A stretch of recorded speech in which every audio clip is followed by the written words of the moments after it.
माँ कौन है? माँ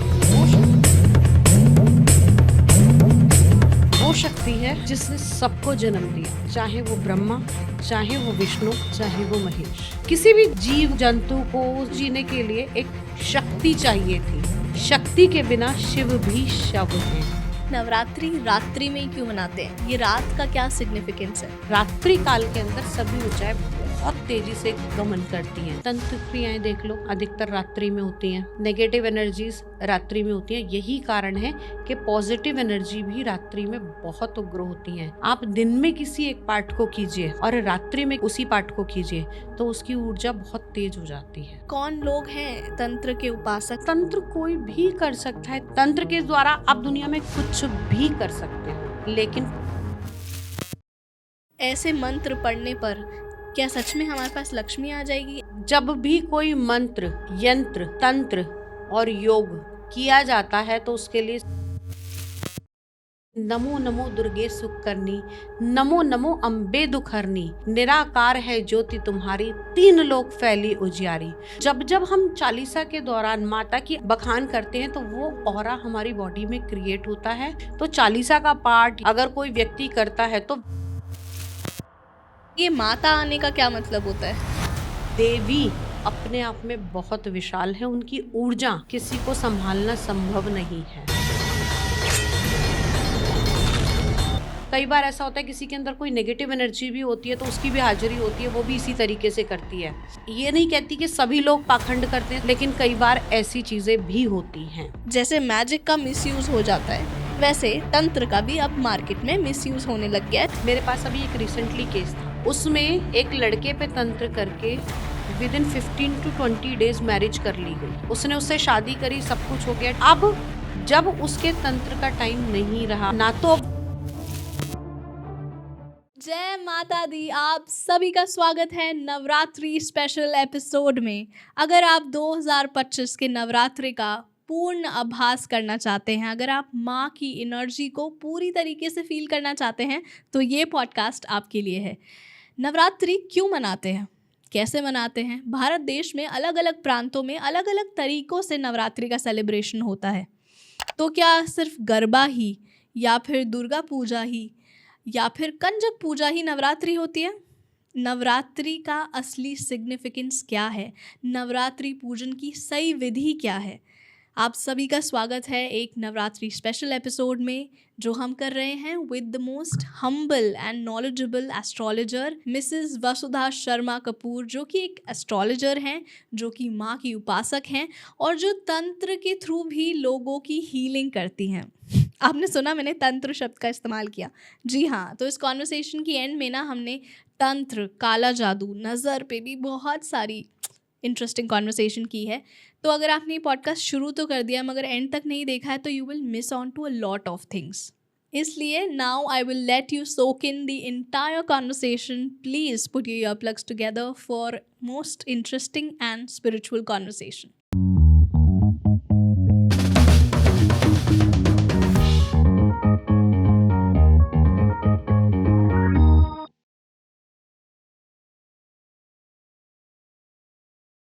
इस पॉडकास्ट पे ना बहुत सारे स्पिरिचुअल कॉन्वर्सेशंस हम ऑलरेडी कर चुके हैं, मगर कभी भी माँ के बारे में डिस्कशन नहीं हुआ है, डिवाइन फेमिनिन एनर्जी के बारे में डिस्कशन नहीं हुआ है। और मैं भी बहुत वंचित हूँ अभी इस साइड ऑफ स्पिरिचुअलिटी से।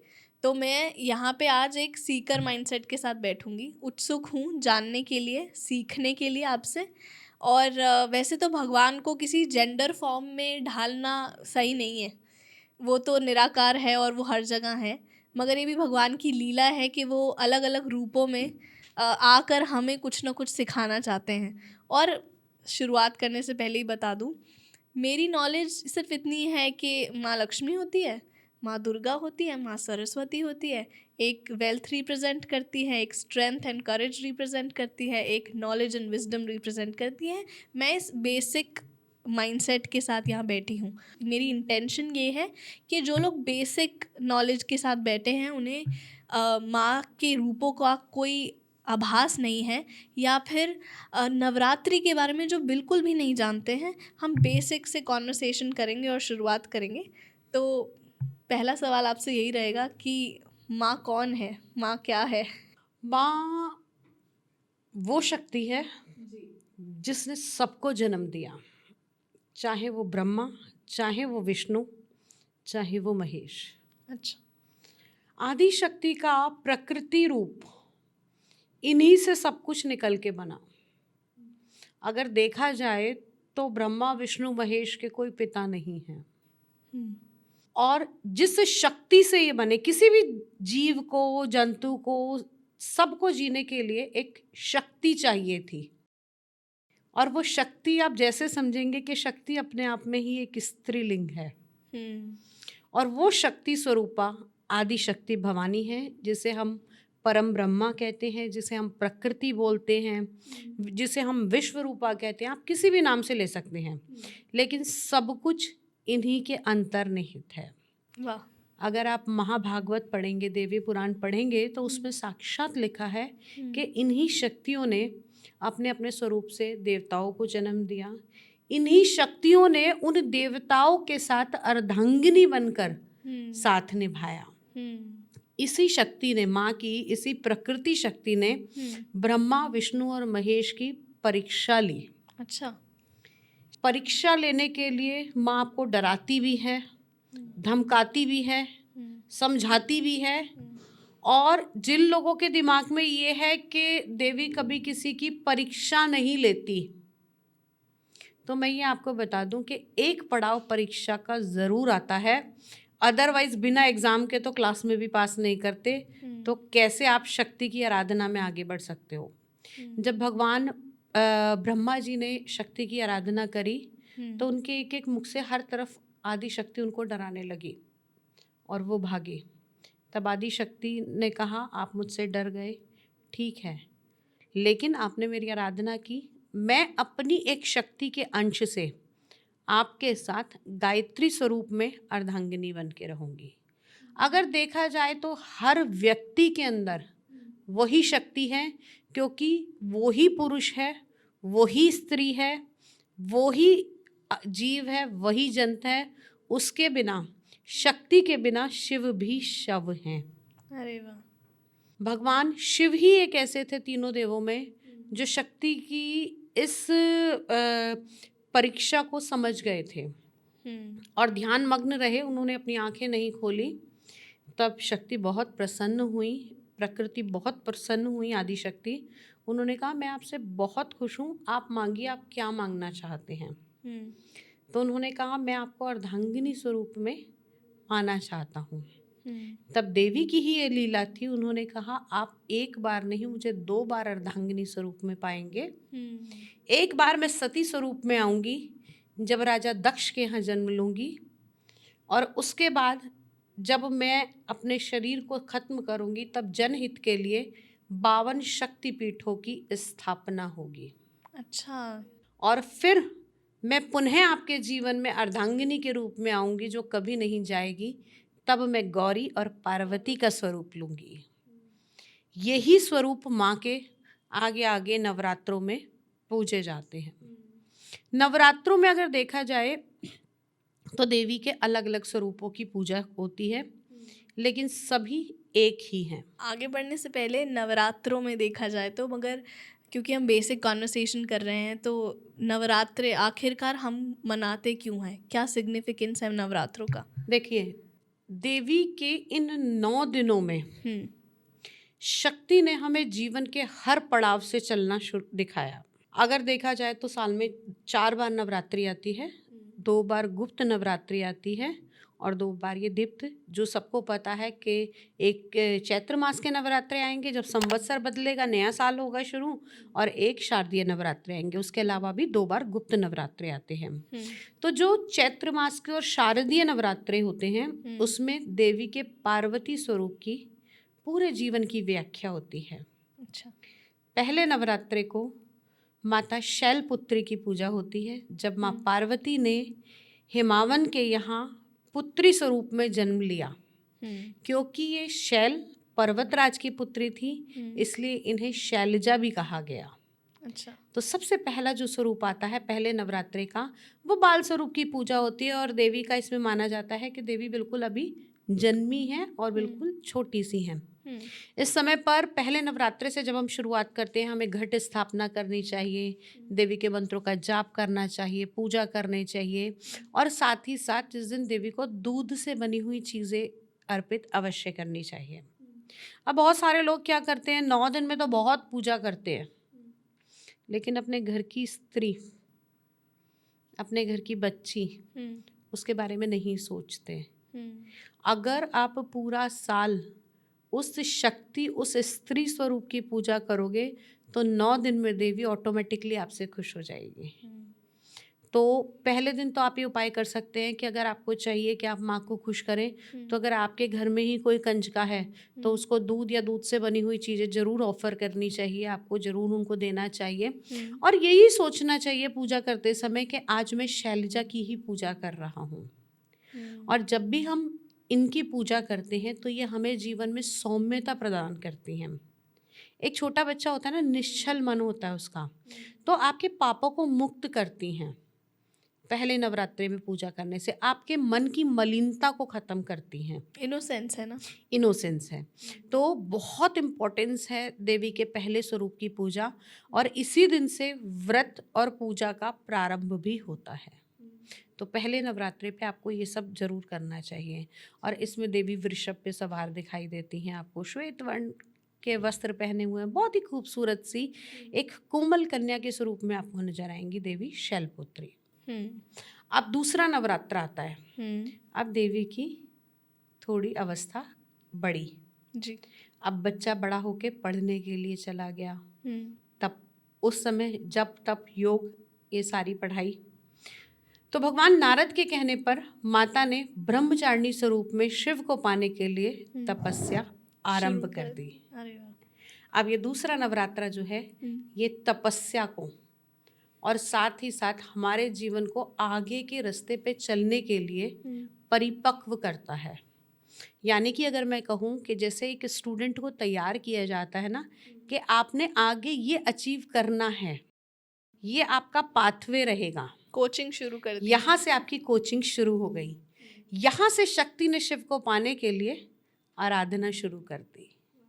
अब ये जो स्वरूप होता है, अगर इसकी पूजा की जाए, स्टूडेंट्स के लिए इनकी पूजा का बहुत विशेष महत्व है। जो अपनी लाइफ में कुछ भी पाना चाहते हैं, देवी के इस रूप की पूजा करके आपको कंसंट्रेशन मिलता है, सबसे बड़ी बात। क्योंकि कुछ भी पाने के लिए ना आपको कंसंट्रेशन की आवश्यकता है। आप कुछ भी लाइफ में करो, आप घर का काम भी करोगे, अगर कंसंट्रेट होके खाना भी नहीं बनाओगे ना तो वो भी नहीं होगा। तो हमारी लाइफ में इनका बहुत ज़्यादा योगदान है, या ये कहें कि इनकी बहुत ज़्यादा आवश्यकता है। तो दूसरे नवरात्रे पे माता ब्रह्मचारिणी की पूजा होगी। इनके एक हाथ में आपको माला दिखाई देगी और दूसरे हाथ में कमंडल दिखाई देगा। साथ ही साथ देवी का ये स्वरूप आपके जीवन में आपको बहुत ज़्यादा, जिसे कहते हैं ना कि रुकने के लिए आपको बहुत ज़्यादा संयम के रास्ते पर चलना सिखाती है। तो ये देवी का बहुत ही इम्पोर्टेंट स्वरूप होता है दूसरे नवरात्रे का। छोटे ही भाग में पेशेंस डाल दी। छोटे ही भाग में पेशेंस डाल दी। क्योंकि किसी भी, आपने कभी भी देखा होगा ना, जब कुम्हार घड़े को बनाता है तो वो मिट्टी को नीचे से लेकर आता है और वही तैयारी होती है एक पक्के घड़े के बनने की। तो यही कहते हैं ना कि बच्चे को सबसे पहले जो संस्कार मिलेंगे वो छोटेपन से मिलेंगे। अब तीसरा स्वरूप माँ का जब आया तो देवी इस समय बनी चंद्रघंटा। अच्छा। अब भगवान शिव से शादी हुई और शिव के जो शीश पर चंद्रमा सवार था, देवी के शीश पर वो चंद्रमा सुशोभित हुआ और सिंह पर सवार हो गई। अच्छा। जब जब भक्त इनकी आराधना करता है तो एक बहुत तेज ध्वनि का आभास होता है, अक्सर घंटे की आवाज सुनाई देती है। और ये जो स्वरूप है ना देवी का, बहुत तेज में स्वरूप है। इसमें देवी अपनी पूरा, जिसे कहते हैं ना, हम कहते हैं कि पूरा जवान है तो इससे ये काम नहीं होगा, तो देवी बिल्कुल परिपक्व है इस समय अपनी लाइफ को आगे बढ़ाने के लिए और अपने नए पड़ाव को जीने के लिए। तो यहाँ पर देवी हमें ये सिखाती हैं कि अब आप अपनी लाइफ के उस पड़ाव पर हो, उस शिखर पर खड़े हो कि आगे आपको यहाँ पर कैसे स्टैग्नेंट करना है अपने आप को। स्टेबिलिटी आपको देंगी। ठीक है। दूसरी चीज़, देवी चंद्रघंटा के पूजा करने से व्यक्ति भय मुक्त होता है। फियरलेस। किसी भी प्रकार का आपको फियर है, बहुत से लोगों में स्टेज फोबिया होता है, बहुत से लोग अपनी बातों को नहीं कह पाते। अगर हम देखें तो आजकल बहुत, आप कहते हैं ना मेरे अंदर कैपेबिलिटी बहुत ज़्यादा है, लेकिन जब भी मैं इंटरव्यू में जाता हूँ पता नहीं मुझे क्या हो जाता है, मैं अपनी बातों को बता नहीं पाता। तो देवी के इस स्वरूप की अगर आप पूजा करेंगे तो निश्चित तौर पर आपके अंदर वो चीज़ें जरूर आएंगी और आप आगे बढ़ेंगे। अगले स्वरूप की तरफ आगे बढ़ते हैं। अगला स्वरूप है माता का देवी कूष्मांडा। अच्छा। तो जब चारों तरफ सब कुछ खत्म हो गया था, सृष्टि को दोबारा से उत्पन्न करना था, तब ब्रह्मा जी ने देवी कूष्मांडा को कहा कि आप प्रकृति को दोबारा से जागृत कीजिए, प्रकृति को दोबारा से हरा भरा कीजिए, जीवन खत्म हो चुका है अब।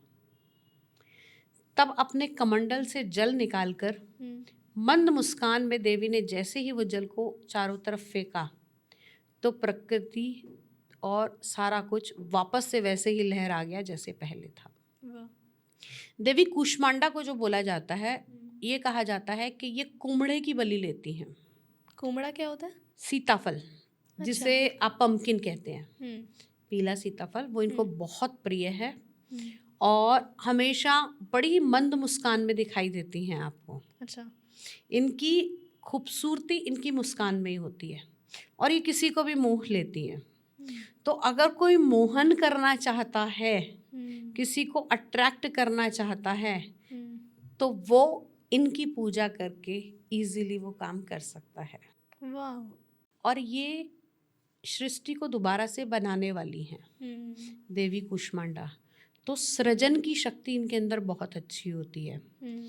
अगर कोई इनकी पूजा करेगा तो वो सृजन बहुत अच्छा कर सकता है, किसी भी चीज को फर्श से अर्श पर पहुंचा सकता है, क्योंकि प्रोक्रिएशन किया है इन्होंने। वहीं से अट्रैक्टिवनेस, वहीं से सेडक्टिवनेस, सब कुछ। अब ये सब पड़ाव पूरे हो गए। अब देवी ने कहा अब तो मुझे अगला स्वरूप चाहिए माँ का। देवी का 5वां स्वरूप है ये। अब देवी बनी सकंद माता। अब देवी ने इस समय में अगर हम मूर्ति देखें तो देवी के हाथ में सकंद यानी कि इनके पुत्र कार्तिकेय हैं। अच्छा, बच्चा आ गया। कोई भी माँ तब तक कंप्लीट नहीं होती जब तक उसके साथ में उसकी औलाद यानी कि उसका संतान ना हो। अब देवी ने कार्तिकेय को हाथ में लिया और कल्याण किया। देवी के इस स्वरूप की बहुत बड़ी महिमा है। कालिदास जी ने भी सकंद माता की पूजा करके 2 बड़े ही महान काव्यों की रचना की, जिसमें से एक काव्य था रघुवंशम काव्य और दूसरा काव्य था मेघदूत। मेघदूत और रघुवंशम की रचना भी सिर्फ और सिर्फ सकंद माता के कारण हो पाई थी। ये दोनों काव्य क्या है? मेघदूत तो गायन था, जब वर्षा होती थी जब मेघदूत गाया जाता था। अच्छा। और रघुवंशम एक काव्य लिखा था जिसमें कालिदास जी ने अपनी ही रचना के बारे में बताया था। बड़े बड़े मतलब अगर कहें तो सकंद माता की पूजा करके संतान की प्राप्ति की जा सकती है। किसी को भी अगर संतान नहीं है तो माँ सकंद माता के इस स्वरूप की पूजा करके आप संतान को पा सकते हैं। अब अगला रूप जो आया देवी का, वो आया देवी का 6वां रूप माँ कात्यायनी। ये मैंने बहुत सुना है। कात्यायनी देवी का मंदिर दिल्ली में ही है और अगर देखा जाए तो दिल्ली में 3 देवियां हैं, एक झंडे वाली, एक कालका देवी और एक कात्यायनी देवी। कात्यायनी देवी की जो पूजा की जाती है वो की जाती है मन चाहा पति पाने के लिए। कात्यायनी देवी का कात्यायनी नाम इसलिए पड़ा क्योंकि इन्होंने ऋषि कात्यायन की तपस्या से प्रसन्न होकर उनको ये वरदान दिया था कि मैं आपके यहाँ पुत्री स्वरूप में आऊँगी। कात्यायन गोत्र था, कात्यायन ऋषि की पुत्री थी, तो फिर इनका नाम कात्यायनी पड़ा। इन्हीं कात्यायनी देवी की पूजा करके गोपियों ने वृंदावन में जब इनकी पूजा की तभी श्री कृष्ण को पाया था। अच्छा, यही कारण है कि कात्यायनी देवी को वृंदावन की अधिष्ठात्री दाती के नाम से जाना जाता है। वाह, कहाँ से कहाँ सब कुछ सिग्निफिकेंट। जी, सब कुछ सिग्निफिकेंट है। जिन लड़कियों की शादी नहीं हो रही, उनको मन चाहा अगर पति पाना है तो माँ कात्यायनी की पूजा उनसे कराई जाती है, माँ कात्यायनी का हवन कराया जाता है। मैंने भी बहुत सारे मतलब अपनी प्रैक्टिस के अंदर बहुत सारे लोगों के अगर जैसे रिलेशनशिप का मैटर आता है या कुछ भी होता है तो उसमें भी ये करा के बहुत अच्छे रिजल्ट हमें देखने को मिलते हैं। तो देवी के इस स्वरूप की पूजा उन सभी कुंवारी कन्याओं को करनी चाहिए जिन जिनको भी अपने विवाह की लालसा है, या उन माता पिता को बच्चियों से या बच्चों से कात्यायनी देवी की पूजा कराना चाहिए अपना मनचाहा जीवन साथी पाने के लिए। Take notes everybody. क्योंकि देखो देवी ने ना अपने हर स्वरूप में कुछ ना कुछ प्रदान किया। माँ वही जो देती है, ये हम पे है कि हम कितना ग्रहण कर पाते हैं और कितना उसकी शक्तियों को आंकते हैं। माँ सब कुछ कर सकती है, आप जो मांगो वो देगी, स्वरूप वो चेंज करेगी, उसको पता है मुझे किस स्वरूप में किसे क्या देना है, ये हम डिसाइड नहीं करेंगे। आप किसी भी शक्ति के स्वरूप को सिर्फ माँ कह दो, आप ये नाम मत लो कि मैं स्कंद माता की पूजा कर रहा हूँ, मैं कात्यायनी की पूजा कर रहा हूँ या मैं शैलपुत्री की पूजा कर रहा हूँ। आप सिर्फ इतना कहो माँ, अब वो डिसाइड करेगी कि आपके जीवन की कौन सी चीज़ की आवश्यकता है और मुझे किस स्वरूप में इसको ये चीज़ प्रदान करनी है। बहुत खूब, सही कह रहे हो। आदि शक्ति अगर देखा जाए तो शक्ति का स्वरूप तो एक ही है ना, जैसा मैंने शुरुआत में कहा, वही शिव, वही शक्ति, वही ब्रह्मा, वही विष्णु, वही महेश, वही लक्ष्मी और वही गायत्री। जब सब कुछ उसके अंदर है तो हम अंतर्निहित से अलग अलग क्यों ये करें? तो शायद भगवान की लीला है कि अलग अलग रूपों में वो हमें हमारी रिस्पॉन्सिबिलिटीज, ड्यूटीज समझा रही है। हाँ, क्योंकि देखो जब तक हमें रिस्पॉन्सिबिलिटीज और ड्यूटी, हमें ना आदत पड़ी हुई है चीज़ों को स्पेसिफाई करने की कि ये काम तेरा है तो तू ही करेगा। घर के अंदर भी बोल देते ना, मैंने मम्मी किचन का साफ कर दिया, अब रूम ये समेटेगा। तो हमने आइडेंटिफाई करा अलग अलग चीज़ों को, अलग अलग क्लासिफाई कर दिया कि ठीक है ये चीज़। लेकिन भगवान के साथ ऐसा कुछ नहीं है। भगवान कहते हैं कि पूरा घर एक ही है, काम मिलजुल के करना है। ऐसे ही शक्तियाँ सारी एक ही हैं, अलग अलग स्वरूप हो सकते हैं लेकिन पूरा तो वही आदि शक्ति करेगी। कहते हैं ना कि किसी भी पेड़ की पत्तियों को या फ्रूट को या किसी भी चीज़ को सींचा नहीं जाता, आप केवल रूट में पानी देते हैं। वही है कि आप शक्ति स्वरूप को पूजें और उसी शक्ति स्वरूप में आपको राधा भी मिलेंगी, उसी में मीरा भी मिलेंगी, उसी में लक्ष्मी भी मिलेंगी। तो ये तो सोचना गलत है। चलिए टॉपिक की तरफ वापस आते हैं। हम 7 देवी के सभी रूपों के बारे में बात कर रहे थे जी। अब माँ कात्यायनी के बाद में देवी का सबसे भयंकर रूप, अच्छा, माता कालरात्रि। नवरात्रि में 9 रात्रि में एक काल रात्रि की ही पूजा ऐसी होती है जिसका विशेष विधान रात्रि के समय में है। इनका काल के ऊपर भी अधिकार है। काल क्या है? समय। ये समय को रोकना जानती हैं। इनकी पूजा करने वाले के ऊपर कभी जादू टोना नहीं हो सकता। अच्छा। इनकी पूजा करने वाले के अंदर कभी साहस की कमी नहीं रहेगी। काल रात्रि ना विकराल रूप है, आप कभी भी देखिएगा, बाल बिखरे हुए हैं, हाथ में खड़ग ले रखी है, मुंडों की माला पहनी हुई है। ये देवी का सबसे उग्र स्वरूप है जिसकी एक चिंगाड़ से ही ब्रह्मांड कांप जाए, वो है काल रात्रि। अगर वो कुछ नहीं भी करेगी ना, अगर वो खाली आके खड़ी भी हो गई तब भी सारा काम अपने आप ही हो जाएगा। देवी का ये स्वरूप ऐसा है, इनकी साधना रात्रि में की जाती है। काल रात्रि, इनके हाथ में काल को, समय को बांधना है। आप कितना भी कोशिश कर लो, ये समय को बांध लेती हैं अपने हाथ में। अब काल रात्रि की पूजा विशेषकर रात्रि काल में ही की जाती है और इनकी पूजा से व्यक्ति भय मुक्त होता है। करेजियस, किसी भी चीज को करने की क्षमता उसके अंदर आ जाती है। और जब भी आपने देखा होगा ना, अक्सर बचपन में हम अपनी मम्मी को देखते थे ना, जब वो गुस्से में होती थी, क्या काली बन गई, चंडी बन गई, हम यही कहते थे। तो जब भी रूप सौम्य से भयंकर होता है तब वो काल रात्रि, चंड के इन रूपों के अंदर देवी को देखने को हमें मिलती हैं। माँ बता रही है कि अगर मैं सॉफ्ट हूँ तो मैं बहुत हार्ड भी हूँ, मैं बहुत हार्ड भी हूँ। और मैं एक पल में, अगर जहाँ मैं अपने कमंडल से सृष्टि का सृजन करना जानती हूँ, मैं 1 मिनट के अंदर सब कुछ खत्म करना भी जानती हूँ।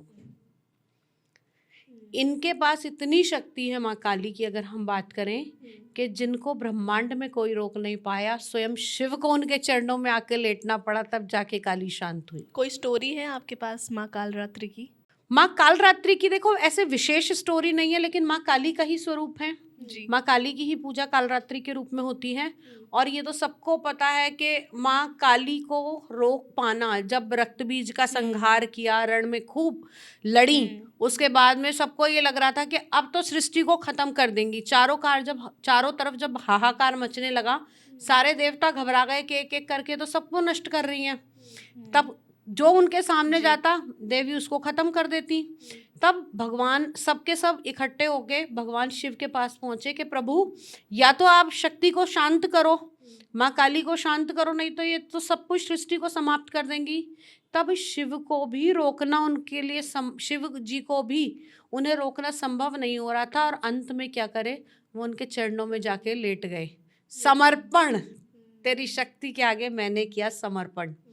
और जब देवी का पैर उनके वक्ष के ऊपर पड़ा, उनकी छाती के ऊपर पड़ा, तब वो घबराई कि मैंने अपने स्वामी के ऊपर पैर रखा, और उनकी जीवा बाहर आ गई।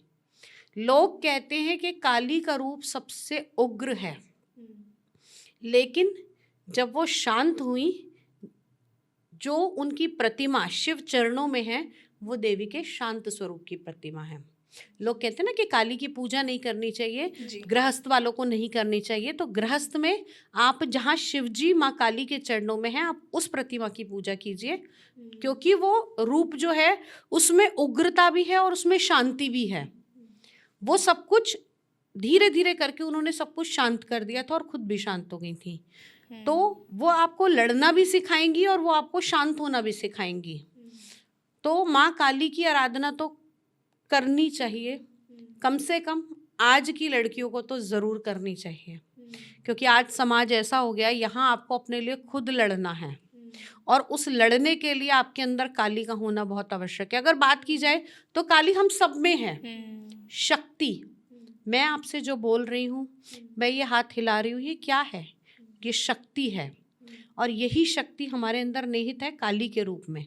और जब ये शक्ति समाप्त होती है तो काल की तरफ ले जाती है और हम खत्म हो जाते हैं।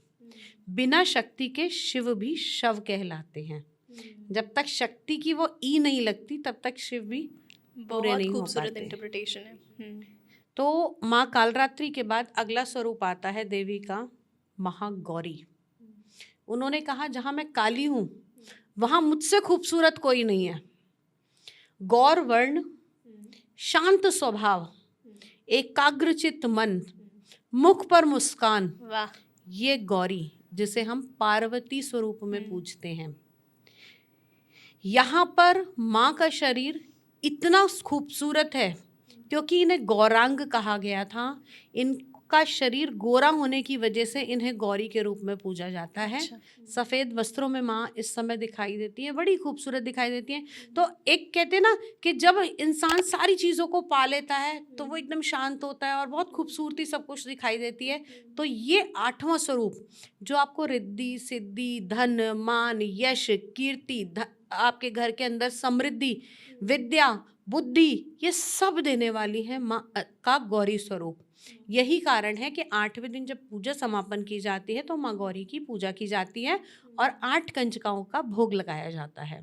अच्छा, अब किसी किसी लोगों में अष्टमी ना पूज के नवमी भी पूजी जाती है, किसी में अष्टमी को पूजन किया जाता है। तो जो काली कुल को मानते हैं या जिनकी अधिष्ठात्री माँ काली हैं, वो नवमी का पूजन करते हैं। 9वां दिन होता है देवी सिद्धिदात्री का। ये 8 सिद्धियों को प्रदान करने वाली हैं अपने अंदर। अभी तक तो आपने सब कुछ मांगा कि भैया मेरे भौतिक जीवन के लिए मुझे आगे भी बढ़ना है, मुझे लड़ना भी है, मुझे संतान भी चाहिए, मुझे धन भी चाहिए, मुझे यश भी चाहिए, लेकिन इन सबको सिद्ध करके कौन रखेगा? 9वीं शक्ति, जिसे हम सिद्धिदात्री कहते हैं। सिद्धि का मतलब ये होता है किसी चीज को साधना। आपके पास में जो है आपने उसका संचय करके अपने पास साध के रखा। सिद्धि जिसके पास होती है, सामने वाले को उसको देखकर पता भी नहीं लगता कि ये व्यक्ति सिद्ध पुरुष है, क्योंकि वो खुद कभी भी अपना बखान नहीं करेगा। कि मेरे पास सिद्धियां हैं, देवी खुद सिद्धियों के लिए आपका चयन करती है। अच्छा, तो ऐसा क्यों होता है कि कुछ लोग अष्टमी पूजते हैं, कुछ लोग नवमी पूजते हैं? ऐसा क्यों होता है कि लोग अलग-अलग दिन पूजन करते हैं? देखिए, ये अपने अपने कुल की परंपरा, जैसे मैंने कहा ना, काली कुल को जो मानते हैं ज़्यादा, वो नवमी का पूजन करते हैं।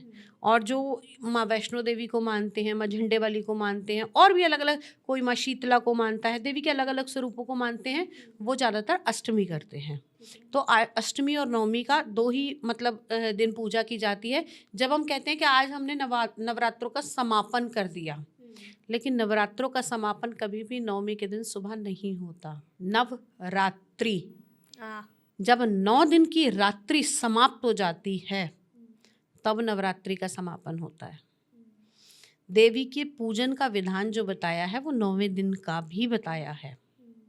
और सप्तशती का जो पाठ किया जाता है, वो 9 दिन लगातार किया जाता है।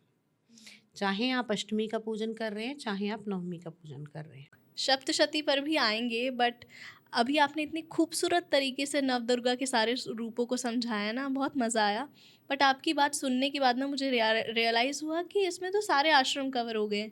ब्रह्मचर्य भी आ गया, गृहस्थ भी आ गया, वानप्रस्थ भी आ गया, और लास्ट में संन्यास। तो कितनी, मतलब ये तो भगवान की लीला है, ये तो प्रभु की लीला है कि वो अलग अलग इमोशंस, अलग अलग क्वालिटीज़, अलग अलग रिस्पॉन्सिबिलिटीज़ समझाते हैं हमें कि हमें कब कैसे रहना है, कब क्या संभालना है, कब और कैसे अपनी ज़िंदगी बितानी है, कैसे अपनी रिस्पॉन्सिबिलिटीज़ निभानी है। इसको आप दूसरे तरीके से भी ले सकते हो, जहां पर देवी स्वयं मानव रूप में आई, अगर हम देखें तो उन्हें हर आश्रम से निकलना पड़ा।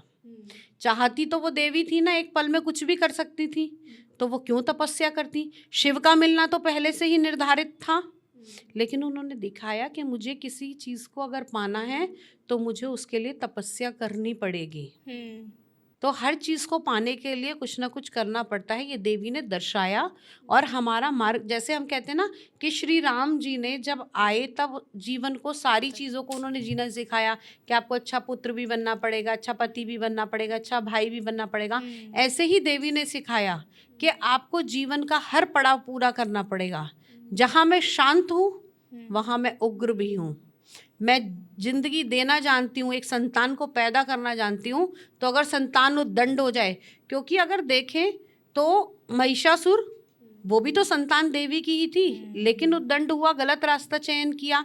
अब महिषासुर ने माँ के ही ऊपर अगर गलत नज़र डाली, तो उन्होंने क्या करा? संहार किया ना। तो जब जैसी ज़रूरत होगी, देवी ने इन 9 दिनों में हमें ये सिखाया कि जब जैसी ज़रूरत हो, उस ज़रूरत के अनुसार आपको अपने आप को ढालना पड़ेगा। अच्छा, एक और चीज़ है कि नवरात्रि रात्रि में ही क्यों मनाते हैं? देखिए, रात के समय एक तो ऊर्जाएं बहुत अधिक तेज होती हैं, शांत स्वभाव होता है, ब्रह्मांड के अंदर चारों तरफ से शांत माहौल होता है। और एक चीज़ और होती है कि आप वो किसी को दे सकते हो जो आपका अपना है। हम जब इस लाइफ में आते हैं, चाहे हम स्त्री रूप में आए, चाहे हम पुरुष रूप में आए, हमारे जीवन की कुछ आवश्यकताएं होती हैं। जैसे हमें जॉब पे भी जाना है, हमें घर वालों के लिए कमाना भी है, एक स्त्री को बच्चों का भी ध्यान रखना है, सब कुछ करना है। लेकिन सबके बाद में, सबको सब कुछ देने के बाद, रात किसकी बची? खुद की। मेरी खुद की। जो मेरा खुद का है, मैं उसे त्याग कर उस परम तत्व को पाने के लिए आगे बढ़ूं। और जहाँ त्याग और समर्पण होता है, सबसे बड़ी चीज़ पता है त्यागना क्या होता है? क्या? आराम। जो कोई, हर कोई नहीं कर सकता। अगर आप देखो, योगी, ऋषि मुनि सब कुछ त्याग करके ही तो जा रहे हैं। अब जो तपस्या कर रहे हैं, आपने देखा कमंडल लिए हुए हैं, खाली धोती पहन के घूम रहे हैं, कड़ी ठंड पड़ रही है, त्याग किया, सारी लाइफ को छोड़ा ना। वो सब ये चीज़ें भी तो पा सकते हैं। बड़े बड़े ऋषियों को देखिए, मुनियों को देखिए, जो एक पल में इतनी तपस्या करते हैं, जो भगवान को पाने के लिए आगे बढ़ रहे हैं, क्या वो ये सब चीज़ें नहीं पा सकते? नहीं। लेकिन यहाँ पर उन्होंने अपना त्याग दिया और उस परम तत्व में खुद को लीन करा। तो माँ भी यही चाहती है कि जो तुम्हारा अपना है ना, उसे त्याग करके आगे बढ़ो। और रात्रि काल के अंदर सभी ऊर्जाएं बहुत तेजी से गमन करती हैं। तंत्र क्रियाएं देख लो, अधिकतर रात्रि में होती हैं। नेगेटिव एनर्जीज रात्रि में होती हैं। यही कारण है कि पॉजिटिव एनर्जी भी रात्रि में बहुत उग्र होती हैं। आप दिन में किसी एक पार्ट को कीजिए और रात्रि में किसी दूसरे पार्ट उसी पार्ट को कीजिए तो उसकी ऊर्जा बहुत तेज हो जाती है। ये तो बहुत खूबसूरत बात कही आपने।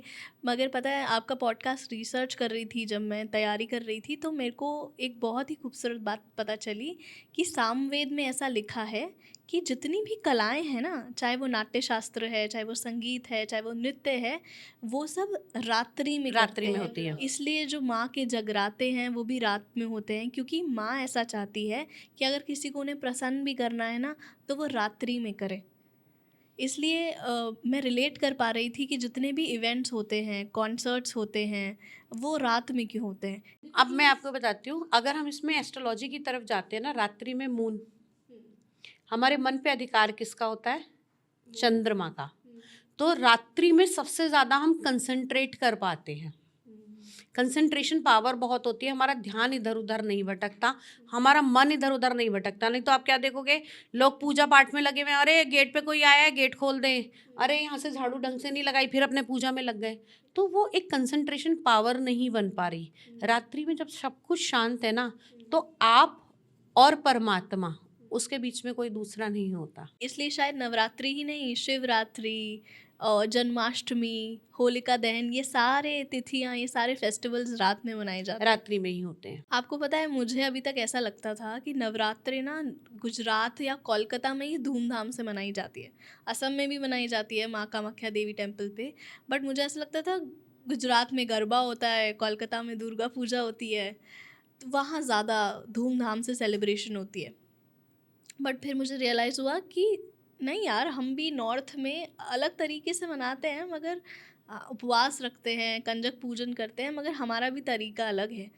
तो ये रियलाइजेशन हुई कि अलग अलग प्रांत अलग अलग तरीक़ों से नवरात्रि मनाते हैं। सबका अलग फ्लेवर है, मगर मनाई तो पूरे देश में जाती है।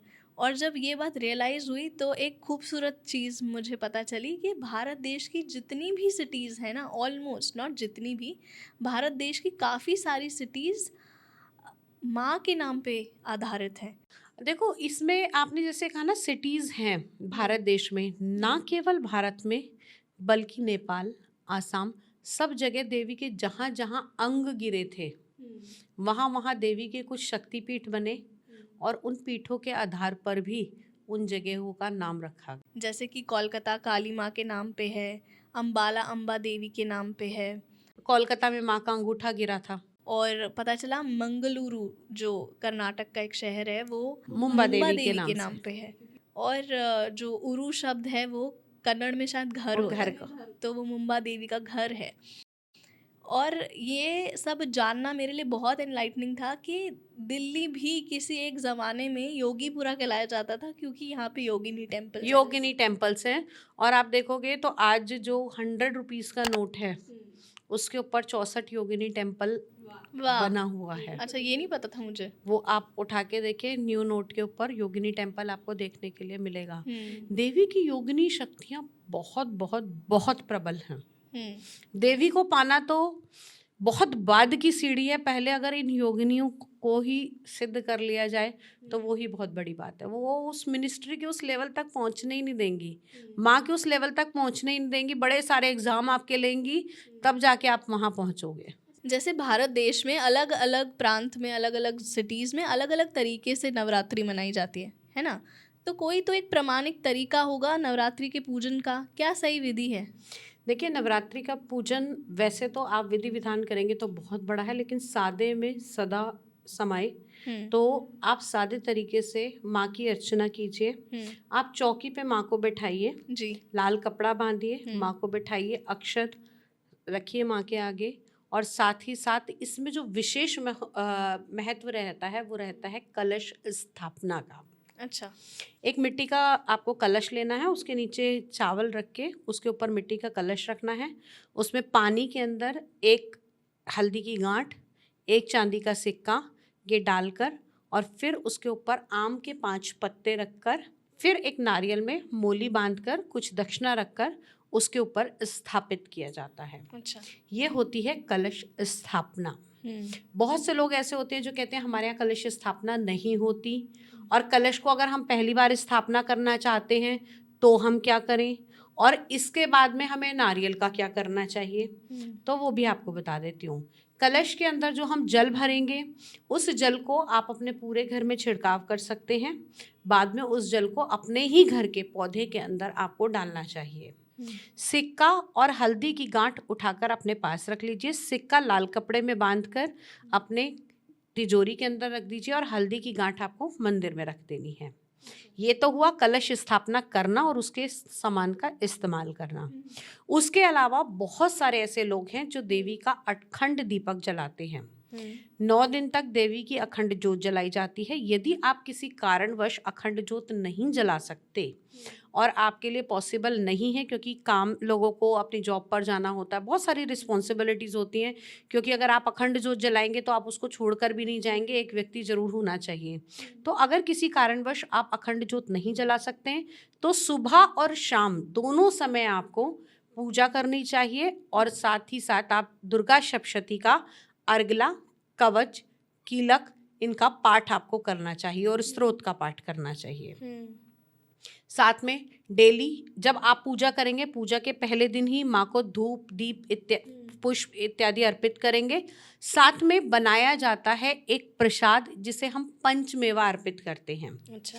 ये नवरात्रि के पहले दिन माँ के आगे रखा जाता है और 9 दिन में इस प्रसाद को तैयार किया जाता है। 9 दिन तक? 9 दिन तक ये प्रसाद माँ के आगे ही रहता है। 9वें दिन जब आपकी पूजा संपूर्ण हो जाती है, जब आप कंप्लीट कर लेते हैं, फिर उसके बाद में ये प्रसाद अपने घर में बांट दिया जाता है।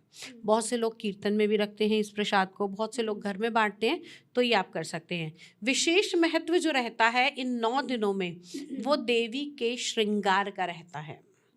इसमें विशेषकर आप 7 तरह का, 9 तरह का श्रृंगार देवी को अवश्य अर्पित कीजिए, क्योंकि देवी इस समय अपने बालपन से लेकर अपने विवाह तक पहुंचती हैं, संतान प्राप्त करती हैं, और 16 श्रृंगार किसी भी नारी का, किसी भी देवी का बहुत प्रिय होता है। तो 16 श्रृंगार आपको ज़रूर अर्पित करना चाहिए। जो उपवास करते हैं वो दिन में एक बार फलाहार कर सकते हैं। बहुत से लोग ऐसे होते हैं जो उपवास नहीं कर सकते, लेकिन उनको पूजा अनुष्ठान अवश्य करना चाहिए। तो ये तो हो गया एक बिल्कुल सिंप्लीफाई तरीके से। अगर आपके पास अर्गला या स्तोत्र पाठ करने का समय नहीं है तो आप इस पाठ को सुन भी सकते हैं। करने से तो जागृत होता ही है, लेकिन सुनने से भी आपको फल अवश्य मिलता है। तो इस पाठ को आप सुन भी सकते हैं। जैसे आप ट्रैवलिंग कर रहे हैं तो कोशिश कीजिए कि अगर आप पूरे भक्ति भाव से जब उसे सुन रहे हैं तो आपके पैरों में चप्पल नहीं होने चाहिए और आपका मुंह झूठा नहीं होना चाहिए, क्योंकि बहुत से लोग हैं ना खाली उस पाठ को चला के छोड़ देते हैं और अपना रूटीन उनका चल रहा है, लेकिन वो चीज़ नहीं होनी चाहिए, क्योंकि आप उस समय ना केवल शारीरिक रूप से बल्कि मानसिक रूप से भी आप उस पूजा में सम्मिलित हैं। किन्हीं कारणवश आप उसको नहीं कर पा रहे, लेकिन मन और अपने तन से आपको समर्पित होना चाहिए। तो इस तरीके से भी हम देवी का पूजन कर सकते हैं। और इससे भी, क्योंकि देवी ने इन सारे आश्रमों में से एक गृहस्थ आश्रम को भी बहुत महत्व दिया है। तो अगर आप गृहस्थ आश्रम के साथ साथ देवी की इस तरीके से उपासना करते हैं, आधे आधे घंटे का सुबह और शाम समय निकालते हैं, तो भी आप अच्छे से पूजा कर सकते हैं देवी की। अच्छा, जिन लोगों को बिल्कुल भी कुछ नहीं पता है नवरात्रि के बारे में, उन लोगों के लिए आप कौन से मंत्र रेकमेंड करोगे कि 2025 में अगर उन्हें माँ का आभास करना है, अगर उन नवरात्रि का फुल टेस्ट लेना है? एक मंत्र ऐसा है जिसके द्वारा आप सब चीज़ें पा सकते हो। अच्छा। पहला मंत्र, या देवी सर्वभूतेषु शक्ति रूपेण संस्थिता नमस्तस्यै नमस्तस्यै नमस्तस्यै नमो नमः। अब जब शक्ति चाहिए तो आप शक्ति रूपेण संस्थिता कह दीजिए, जब धन चाहिए तब लक्ष्मी रूपेण संस्थिता कह दीजिए, जब आपको बुद्धि चाहिए तब आप बुद्धि रूपेण संस्थिता कह दीजिए। तो ये आपकी जैसी इच्छा है, इस एक मंत्र में उसी इच्छा को लगाकर आप माँ को पा सकते हैं। मंत्र सिर्फ इतना सा रहेगा, या देवी सर्वभूतेषु शक्ति रूपेण विद्या रूपेण लक्ष्मी रूपेण संस्थिता नमस्तस्यै नमस्तस्यै नमस्तस्यै नमो नमः। क्योंकि किसी को नमस्कार करना सर्वोप्रिय माना गया है। अच्छा, अगर मैं यहाँ पे अभी तक जितनी भी कॉन्वर्सेशन कर रही हूँ वो एक सीकर माइंडसेट से कर रही हूँ, ये एक समर्पण और सरेंडर भाव से कर रही हूँ। जी मगर अगर कुछ लोग ऐसा देखते हैं और क्वेश्चन भी करते हैं, प्रूफ मांगते हैं, एविडेंसेस मांगते हैं कि अगर ऐसे मंत्र पढ़ने पर क्या सच में हमारे पास लक्ष्मी आ जाएगी, ऐसे बिल्कुल। मंत्र पढ़ने पर क्या सच में हमें अपॉर्चुनिटीज़ खुल जाएंगी, उसके उन लोगों के लिए आप क्या कहोगे? देखो, पहली बात तो जब भी कोई मंत्र, यंत्र, तंत्र और योग किया जाता है तो उसके लिए सबसे पहले आपको विश्वास रखना पड़ता है। दूसरी चीज, कोई भी देवी आके ये नहीं कहेगी कि भैया तुमने मंत्र किया और लो ये सोने की मोहरों का कलश ले लो। नहीं, वो लक्ष्मी आपको उस काम को करने के लिए आगे रास्ते बनाएगी, आपको अपॉर्चुनिटीज देगी कि ये आपके पास अपॉर्चुनिटीज आई हैं, इनसे आपको धन की प्राप्ति हो सकती है। लेकिन किसी भी मंत्र को बिना कर्म के द्वारा सार्थक नहीं किया जा सकता। आप मांग सकते हो बढ़ाने के लिए, अपने प्रारब्ध को और ज्यादा पूरा करने के लिए, लेकिन कर्म प्रधान सभी चीजों में है। ये आपके मुंह से निकलवाना था मुझे कि ये बहुत इम्पोर्टेंट है, क्योंकि ये मैसेज ना जाए कि सिर्फ मंत्रों के उच्चारण से या फिर उपासना करने से शायद होती होंगी चीज़ें, डेफिनेटली होती हैं, मगर जो कर्म तो आपको ही करना पड़ेगा ना। अब मंत्र के लिए भी तो कर्म करना पड़ रहा है, बैठना पड़ रहा है, जपना पड़ रहा है, ये भी तो कर्म है एक। बिल्कुल। तो हर चीज में कर्म निहित है और कर्म ही प्रधान है। आप अपनी जन्म कुंडली, क्योंकि एस्ट्रोलॉजर हूं, जब तक जन्म कुंडली बीच में नहीं आएगी तब तक कार्य नहीं हो सकता, क्योंकि आप अपनी जन्म कुंडली में अपने पिछले प्रारब्ध लेकर आए हो, उनको आप आज के कर्म से चेंज कर सकते हो, ठीक है। लेकिन जो आप लिखा के लाए हो वो आपको भोगना पड़ेगा, बहुत बड़ा ना भोग कर कुछ छोटा सा भोगना पड़े, लेकिन नियति तो अपना कार्य करेगी ही करेगी।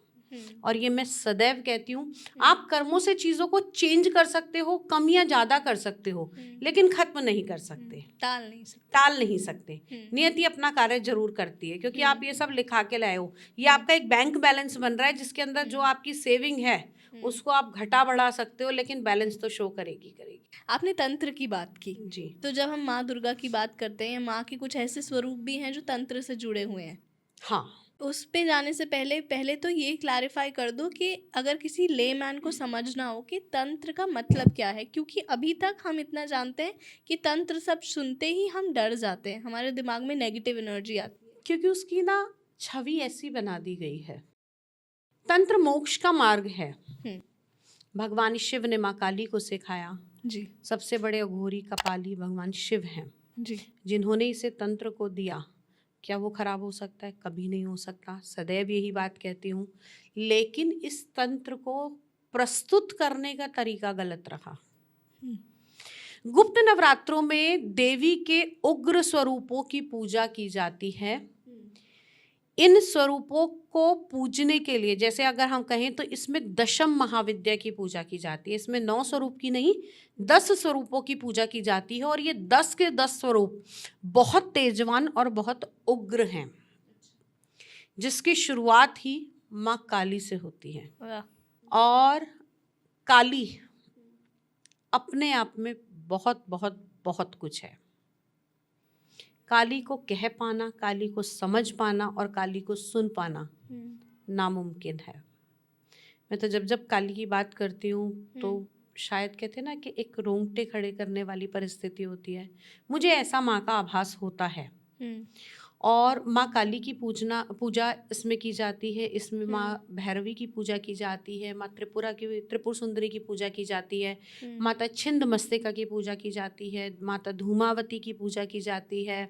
इन्हीं नवरात्रों में देवी के 8वें स्वरूप माँ बगलामुखी की पूजा की जाती है, और माँ कमला की, जिसे 10वां स्वरूप बोलते हैं देवी का, वो धन के लिए पूजा की जाती है। तो अलग अलग देवी के अलग अलग स्वरूपों की इन 10 के 10 नवरात्र दिनों में दशम महाविद्या की पूजा की जाती है। तो ये सारे जो रूप आपने बोले, ये सारे नेगेटिव एनर्जीज हैं या फिर थोड़ी डरावनी है, करेजियस है? हाँ, जैसे कि कालरात्रि वाला रूप है। हाँ, पहला है माँ काली का स्वरूप, जो अपने आप में ही बहुत भयंकर है।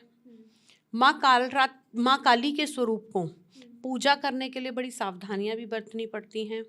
जो लोग कहते हैं कि नहीं माँ बहुत शांत है, माँ बहुत अच्छे से, नहीं, माँ एक बार जरूर आपकी परीक्षा लेती हैं। ठीक है। और माँ काली की अगर हम बात करें तो माँ काली की आराधना सभी ने की।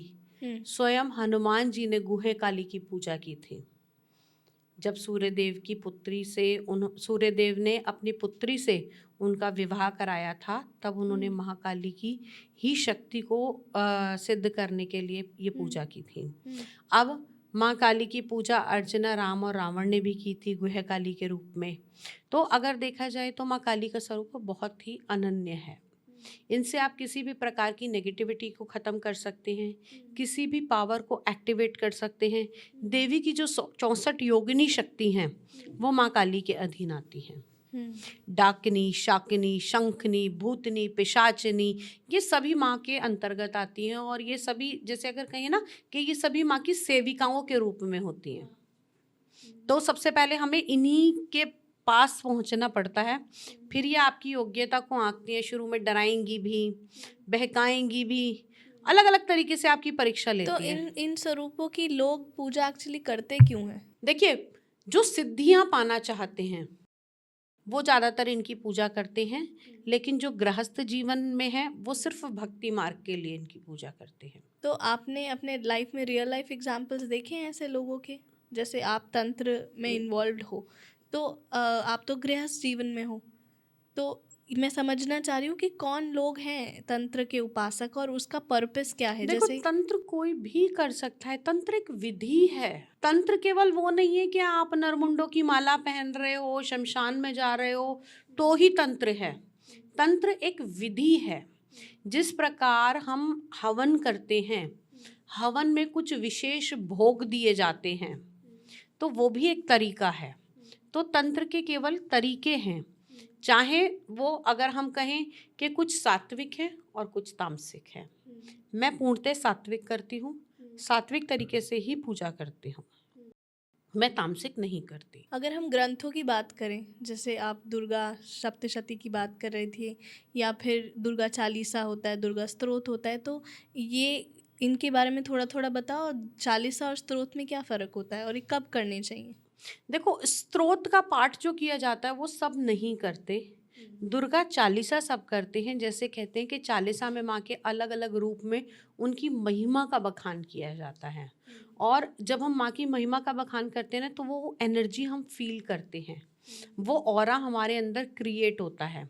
जैसे आप हनुमान चालीसा आप करते हैं तो कभी वेग में आते हैं, जैसे जैसे उसके बोल आते हैं, राम दूत अतुलित बल धामा, अंजनी पुत्र पवन सुत नामा, तो जो उसकी एनर्जी है चालीसा के पाठ की, ऐसे ही इसमें कहते हैं नमो नमो दुर्गे सुख करनी, नमो नमो अम्बे दुखरनी, निराकार है ज्योति तुम्हारी, तीन लोक फैली उजियारी।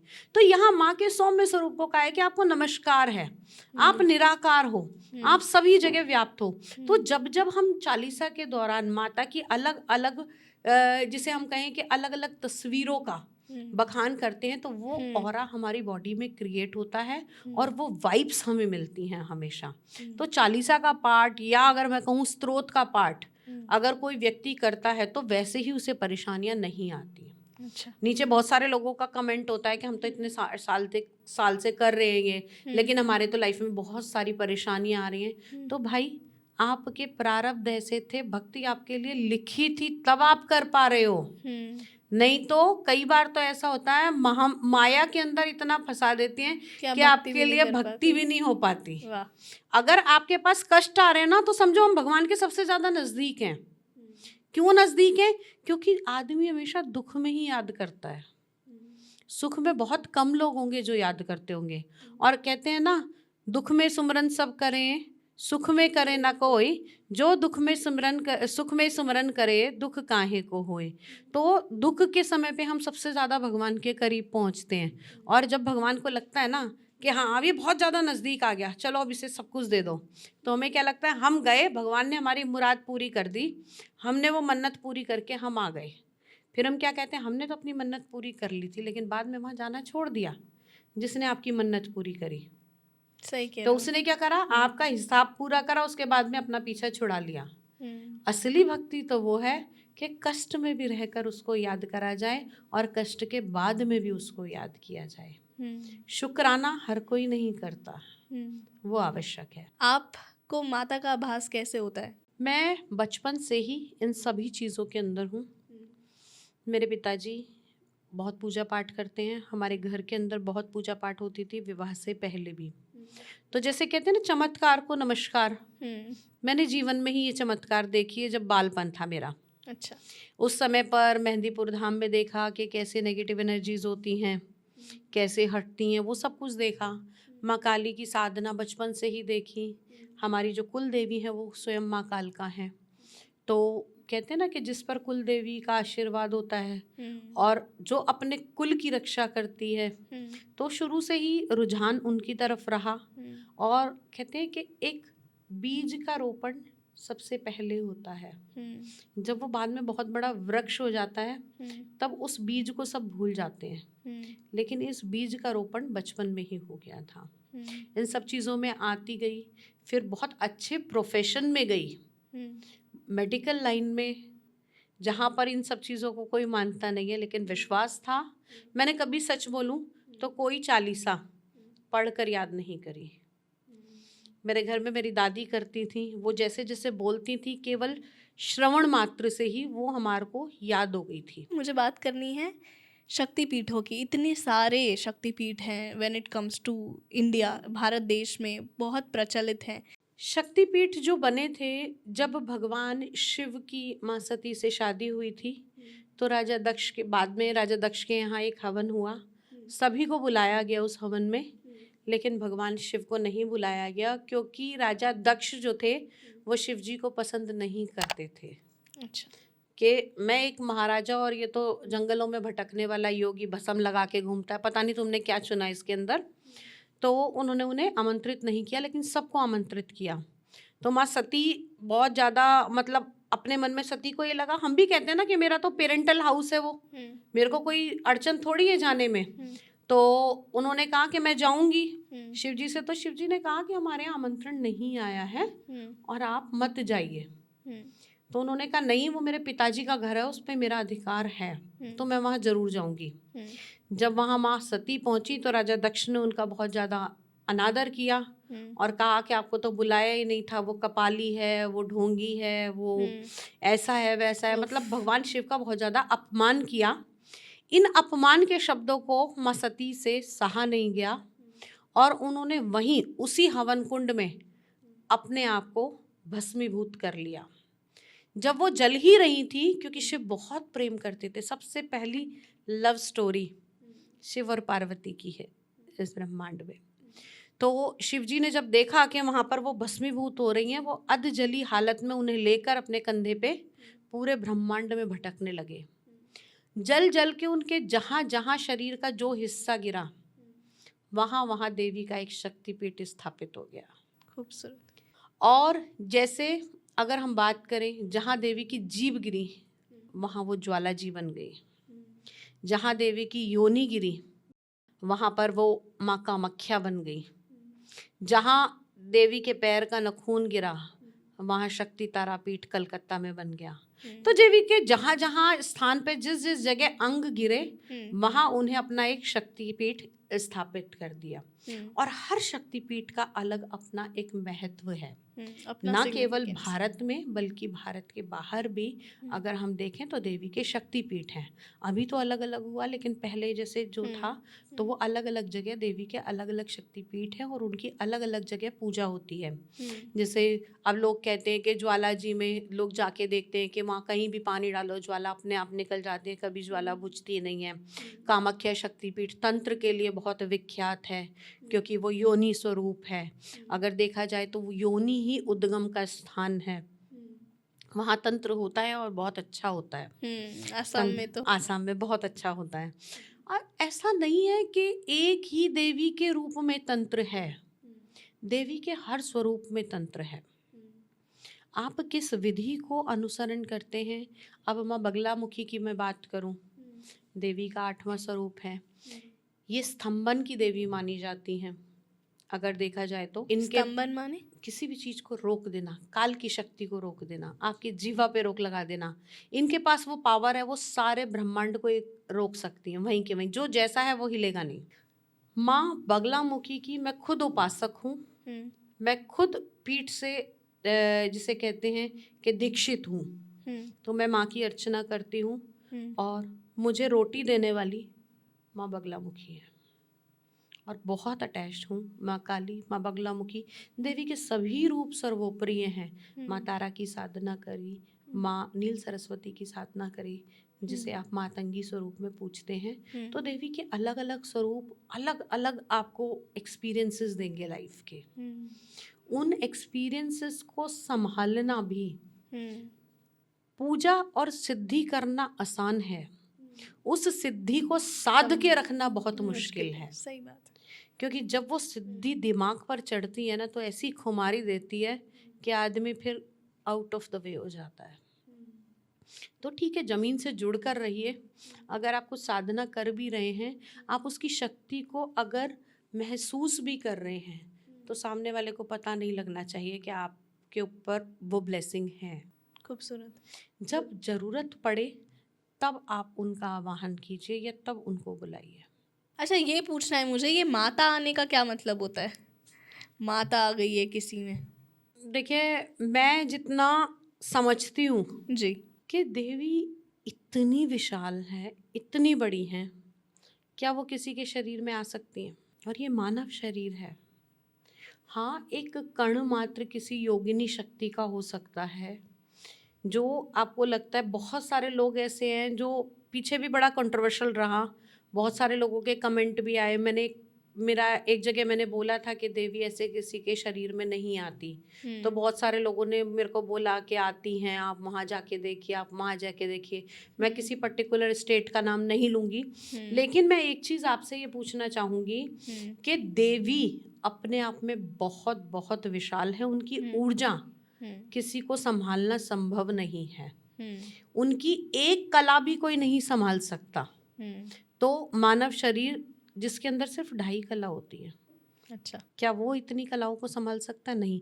हाँ, लेकिन जो ये लोग कहते हैं कि भाई सर हिलाना या ये सब चीज़ें होना, बॉडी में कंपन होना, ये सब चीज़ें होती हैं, तो कई बार तो देखो, मैं आपको सही बात बताऊं, कई बार ऐसा होता है किसी के अंदर कोई नेगेटिव एनर्जी भी होती है, तो उसकी भी हाजिरी होती है, वो भी इसी तरीके से करती है।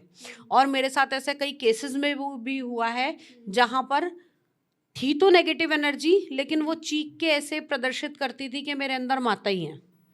और ये नहीं कहती कि सभी लोग पाखंड करते हैं, सभी लोग ढोंग करते हैं, लेकिन कई बार ऐसी चीज़ें भी होती हैं। आपके पास हैं ऐसे केसेस? कोई स्टोरी बताना चाहोगे आप? हाँ, मेरे पास ऐसे केसेस आए थे जहाँ पर मतलब देवी नहीं थी, लेकिन पाखंड वही था देवी का। अच्छा। लेकिन जिन लोगों के पास सच में देवी की शक्ति होती है, उनके पास देवी की योगिनी शक्तियाँ जरूर आ सकती हैं।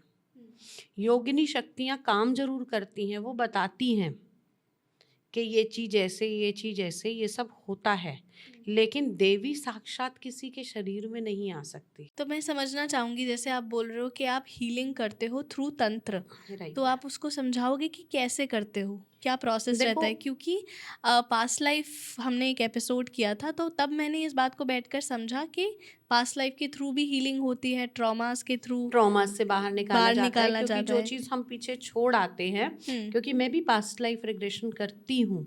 तो वो कैसे डिफरेंस है पास्ट लाइफ और तंत्र? पास्ट लाइफ में आप चीज़ों को ढूंढ के फिर उनसे लेकर आते हो, लेकिन तंत्र में कई बार ऐसा होता है कि कुछ चीज़ें ना चाहते हुए भी हमारे ऊपर हो जाती हैं नेगेटिव एनर्जीज की। और पास्ट लाइफ में तो जो आप पीछे छोड़ कर आए, आपको उसको क्लियर करना है, उस फोबिया को हटाना है, ठीक है? या कुछ जो आपका पास्ट में रह गया, उससे कॉर्ड कटिंग करके आप आगे आते हैं और फिर आप आगे चलते हैं। लेकिन तंत्र में ऐसा होता है कि इसी लाइफ में जो आपने चीज़ें की या आपके ऊपर किसी ने की, उससे आप प्रभावित हैं, तो वो तंत्र हीलिंग से भी ठीक की जाती हैं।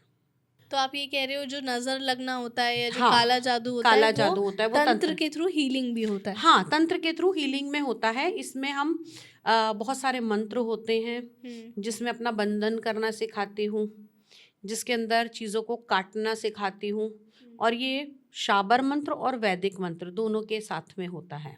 शाबर मंत्र और वैदिक मंत्र क्या होते हैं? शाबर मंत्र जो होते हैं वो स्वयं सिद्ध मंत्र होते हैं, जिसे स्वयं शिव जी के द्वारा बनाया गया, गुरु मच्छिंद्र नाथ के द्वारा बनाया गया, गुरु गोरखनाथ के द्वारा बनाया गया। ये शाबर मंत्र स्वयं सिद्ध मंत्र हैं, पहले मंत्र से ही ये काम करने लगते हैं। अच्छा, वैदिक तो ये तंत्र मंत्र से? हाँ, वैदिक मंत्रों में आपको एक पर्टिकुलर सीमा तक पहुंचना होता है और उसका अनुष्ठान करना होता है। जैसे जो मैंने वैदिक में किया, जैसे मैंने माँ बगलामुखी का आपको कहा, तो वैदिक में जो करते हैं उसके अंदर एक सीमा होती है। जैसे 1.25 लाख का एक अनुष्ठान करना है, फिर उसके दशमांश का हवन करना है, तर्पण करना है, मार्जन करना है, तो वो एक अलग विधि हो जाती है। अलग अलग लेवल्स हैं उसके। और जो शाबर मंत्र होते हैं वो 11 माला के अंदर आपके सिद्ध हो जाते हैं। अच्छा, और वो हर कोई पहले नहीं कर पाता? नहीं, उसको देने के लिए गुरु चाहिए। अच्छा, किसी भी मंत्र को देने के लिए गुरु जरूरी है, और वो ही गुरु वो मंत्र करा सकता है जिसने उस मंत्र को पहले किया हुआ है। क्यों? क्योंकि आप दूसरे को वो रास्ता बता सकते हो जिस पे आप पहले गए हो। आप गूगल से देख के किसी को नहीं बता पाओगे कि यहाँ से जाओगे तो ये आएगा, वो आएगा, तो वो डायरेक्शन निकलेगी। क्यों? क्योंकि अगर आप उस पर चले हो ना, तो आपको पता लगेगा कि वहाँ क्या क्या परेशानी आने वाली है, क्या क्या अड़चन आने वाली है। तो आप अपने जो आपका सीखने वाला होगा, जो आपका शिष्य होगा, आप उसको पहले से ही बता दोगे कि बेटा जब ये साधना करेगा शारीरिक ये कष्ट आ सकता है, ये चीज़ ऐसे डरा सकती है, ये परेशानी आएंगी, ये चीज़ तुमसे ये मांगेंगी, ये चीज़ नहीं देनी है, ऐसा करना है और ऐसा नहीं करना। डूज और डोंट्स वही बता सकता है जो पहले उस मार्ग पर चला हुआ होगा। तो तंत्र हीलिंग जो सिखाती भी हूँ या जो करती भी हूँ, उसमें ये सारी चीज़ें होती हैं। तंत्र के द्वारा घर के दोष भी समाप्त किए जा सकते हैं। अच्छा, क्योंकि मैं वास्तु भी करती हूँ, और कई बार ऐसा होता है कि ग्रह दशा ऐसी होती है, घर का वास्तु ऐसा होता है कि तंत्र क्रिया भी बहुत जल्दी इफेक्टिव हो जाती है, तो वो भी चीज़ें हटाई जा सकती हैं। तंत्र के द्वारा आप दुनिया में कुछ भी कर सकते हो, लेकिन फिर वही क्लॉज, जब तक आपकी मंशा अच्छी होगी करने की, तब तक तंत्र भी आपका सार्थक रहेगा। अच्छा, ठीक है, मैं आपकी बात समझी। एक लेमैन्स लेवल पे बात करते हैं कि तंत्र का मतलब है, आपने शुरुआत में बोला मोक्ष तक पहुंचना, है ना, भगवान तक पहुंचना।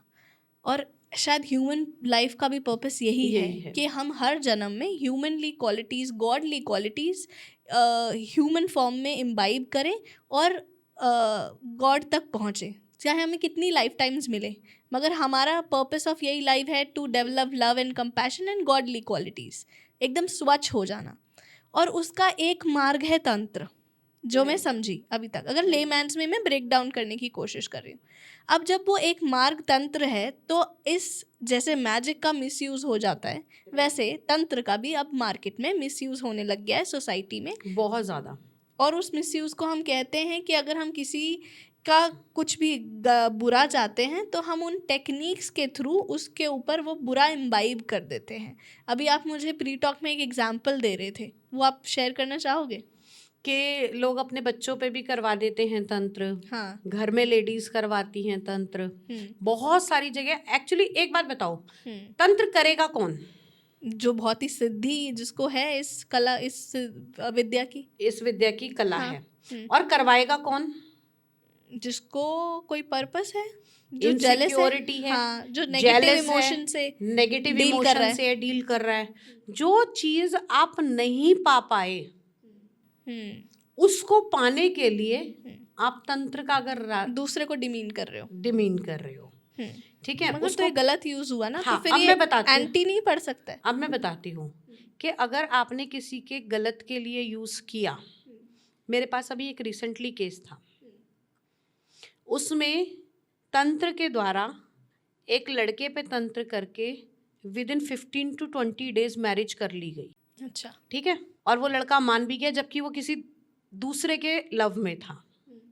उसने उससे शादी करी, सब कुछ हो गया, ठीक है। वो लड़की जल्दी से प्रेग्नेंट भी हो गई, ठीक है। अब जब उसके तंत्र का टाइम नहीं रहा या जो भी करा, अब लाइफ किसकी है लुई? उस लड़के की भी, और जिसने तंत्र करके उसको पाया उसकी भी।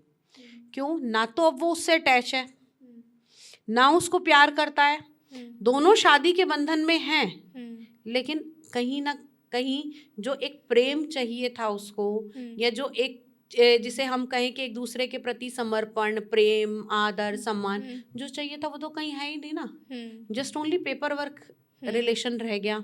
संतान है, ठीक है, संतान उसकी है, उससे बातचीत करता है, प्यार करता है, मानता है, लेकिन जो लड़की वो तंत्र के द्वारा पाना चाहती थी वो तो नहीं पा पाई ना। वो तंत्र जबरदस्ती अगर आप किसी के लिए करोगे तो आप कभी, आज हो सकता है वो चीज़ आपको मिल जाए, लेकिन वो बहुत लॉन्ग टाइम के लिए नहीं होती। और ऐसा भी सुना है कि जो तांत्रिक अगर आपकी कोई मदद कर रहा है कोई पर्टिकुलर चीज़ अचीव करने में, तो जब आप वो चीज़ अचीव कर लेते हो और वो तांत्रिक चला जाता है, कभी ना कभी तो जाएगा ना, एक केस है मेरे पास तो वो आप पे आंटी पड़ता है, ऐसा भी होता है? हाँ, एक्चुअली हुआ क्या था, जैसे स्कूल में ही बच्चे होते हैं, तो एक लड़की बहुत अच्छी थी पढ़ाई में, और दूसरी जो थी वो थोड़ा सा सेकंड लेवल पे आती थी शुरू से ही, दोनों ही फ्रेंड थी। तो उसकी मदर को ना ये ईर्ष्या हुई कि इसी की वजह से ये आगे नहीं बढ़ती लड़की मेरी, नहीं तो ये नंबर 1 हो जाए। उसने उस छोटी बच्ची के ऊपर ही तंत्र करवा दिया कि ये मेंटली थोड़ा सा डिसेबल हो जाए।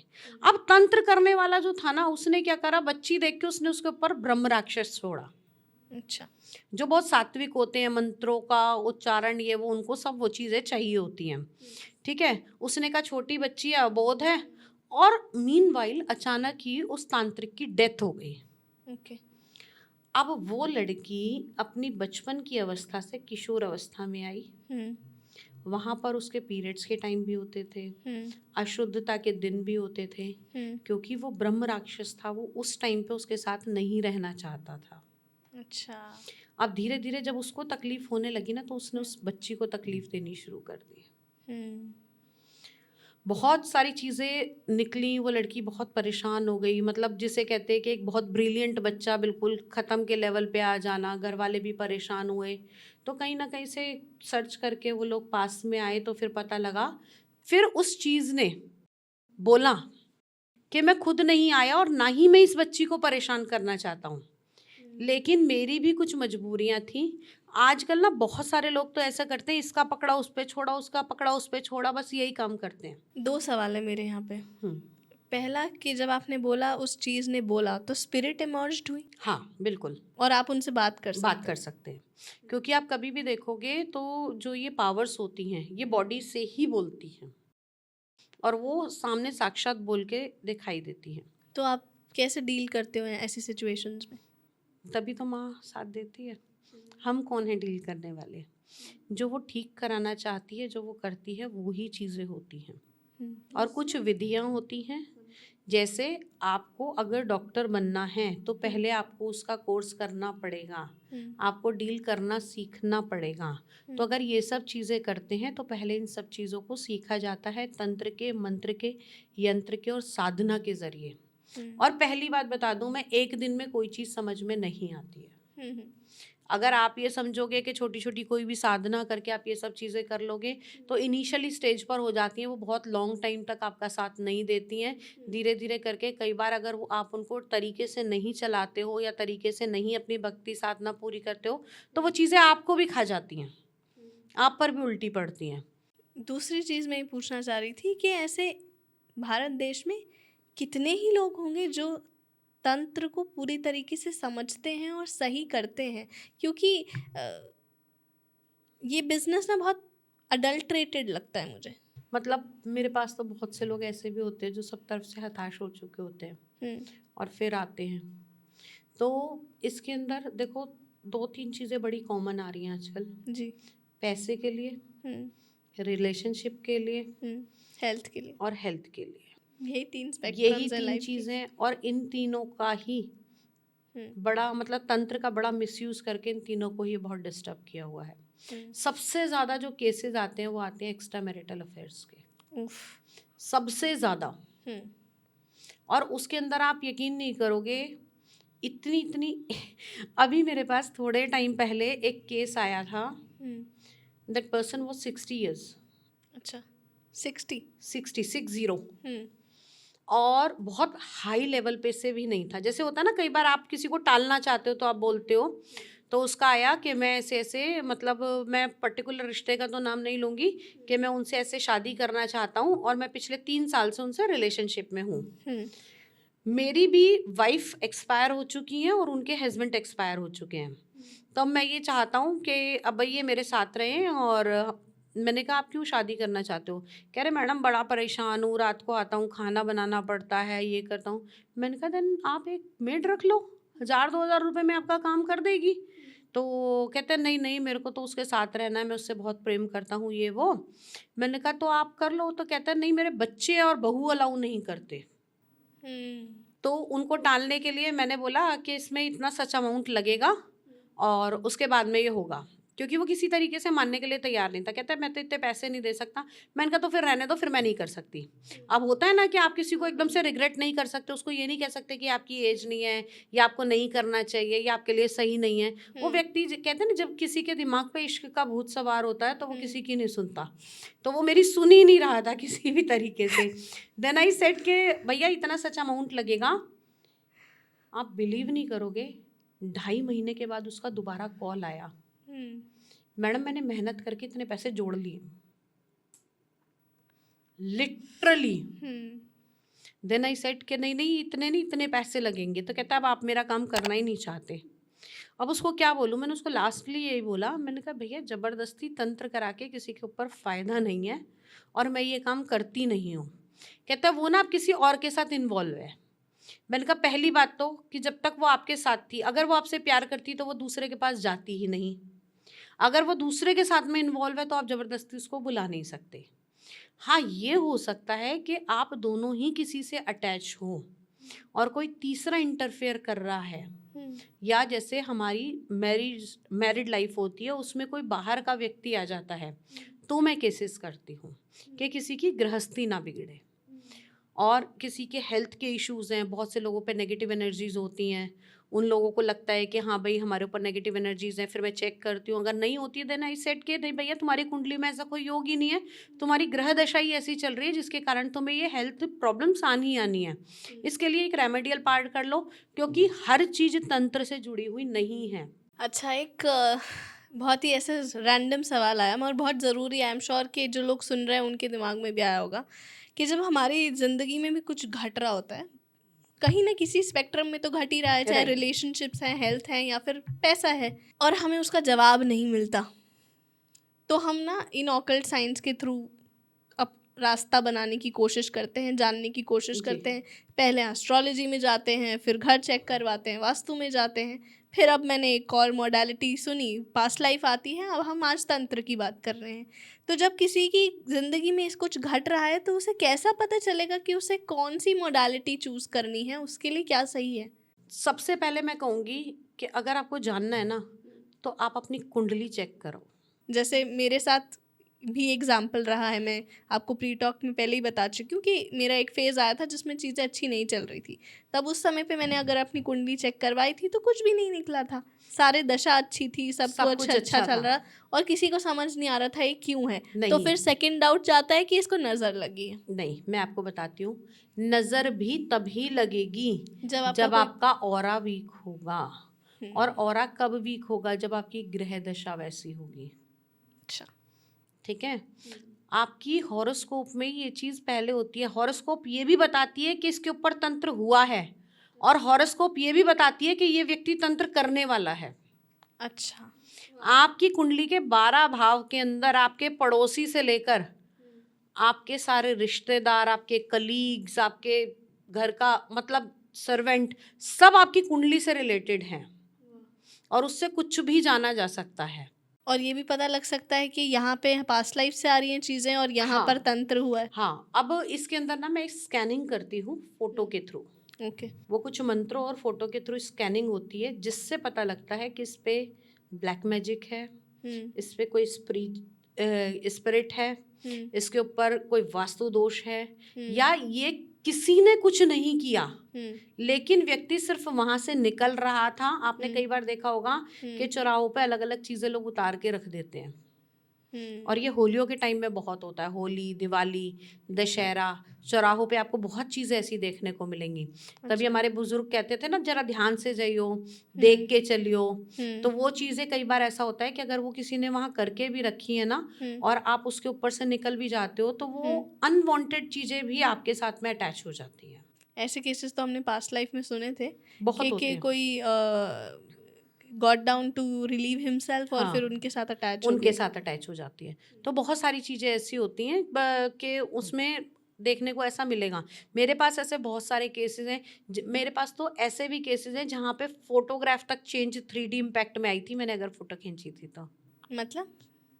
मैं किसी को चेक कर रही थी और कुछ यंत्र लगाने के लिए मैंने उनकी फ़ोटो खिंचवाई थी। अब आपके सामने मैं आप ही की फ़ोटो खींचूंगी तो आपकी निकलेगी ना। हाँ। जब उसकी फ़ोटो खींची, उसको ऐसे ऐसे कर रहे थे, उसमें 2 शक्लें नज़र आ रही थी। और लोग कहते कि स्पिरिट कभी फ़ोटो में नहीं आती, लेकिन उसमें झलक वो दे रही थी। कमाल है। तो ऐसी चीज़ें आपको सुनकर लगता है कि कितने सारे रेल्म्स हैं, कितनी सारी चीज़ें हैं जिसमें हमको कुछ भी नहीं पता है अभी। अब आप एक बात बताओ ना, आजकल सबसे ज़्यादा लोग कहते हैं आपका पितृ दोष है। हाँ। कुंडली में पितृ दोष की वजह से ये सब नहीं हो रहा। पितृ हैं कौन? आपके एंसेस्टर्स जो जा चुके हैं। आपके एंसेस्टर मेरे लिए क्या है? मेरे लिए तो भूत ही है ना, एक आत्मा है ना। मेरे एंसेस्टर्स आपके लिए क्या है? सही कह रहे हो। जो उससे कनेक्ट हो रहा है वो सब उसकी इस ब्रह्मांड में हर तरीके की एनर्जी है। इस जगह पे हम बैठे हैं, यहाँ भी सब तरीके की एनर्जी होगी। बिल्कुल सही बात कह रहे हो। अगर हम कहते हैं कि किसी के घर में पितृ दोष है तो वो उन्हीं के पितृ हुए या किसी और के पितृ हुए? पितृ तो उनके अपने ही होंगे ना। अच्छा। पितृ तो आपके एंसेस्टर्स हुए ना, लेकिन आपके पितृ मेरे लिए तो भूत है ना। मैं उनको हटा रही हूँ तो मेरे लिए तो कोई वो मतलब नहीं है ना उनका। तो अब यही किसी और को अटैक करेंगे तो वो, अब सामने वाला तो कहेगा नहीं ये तो मेरे पिताजी हैं, लेकिन उसके लिए तो वो भूत है पड़ोसी के लिए कि भैया वो फलाने का बाप आया था, वो रात को मुझे दिखा था, या उसके पिताजी आए थे वो मुझे दिखे थे। ऐसा बहुत होता है ना। तो उनको तो वो भूत ही दिखाई दे रहे हैं। अब उसी लड़के को वो दिखाई देंगे तो क्या कहेंगे, मेरे पिताजी मुझसे मिलने आए थे। ठीक है ना।